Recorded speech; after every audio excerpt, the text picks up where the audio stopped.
Welcome to Penrose Learning, where we make understanding easy. In this video, I will explain how to adjust your BMW X5 head-up display. First, let's cover the basics. You can easily turn the display on or off through your iDrive system. To ensure optimal viewing, you'll want to adjust its height and rotation.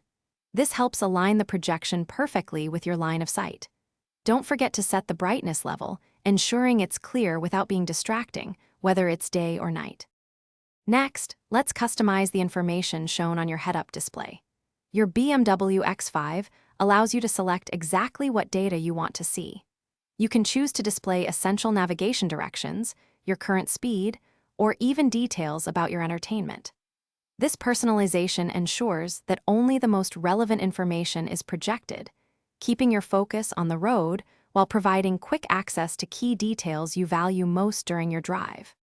Now, let's dive into some advanced settings for your head-up display.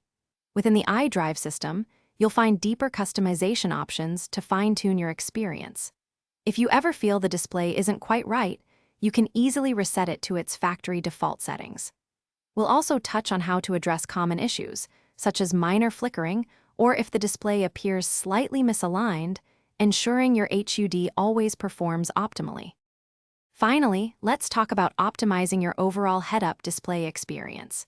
Your seating position plays a crucial role, so ensure it's adjusted for the clearest view. Be aware that polarized sunglasses can sometimes make the display appear dim or even invisible, so consider non-polarized options. And of course, always keep your windshield clean. Any smudges or dirt can significantly impact the clarity and crispness of the projected image.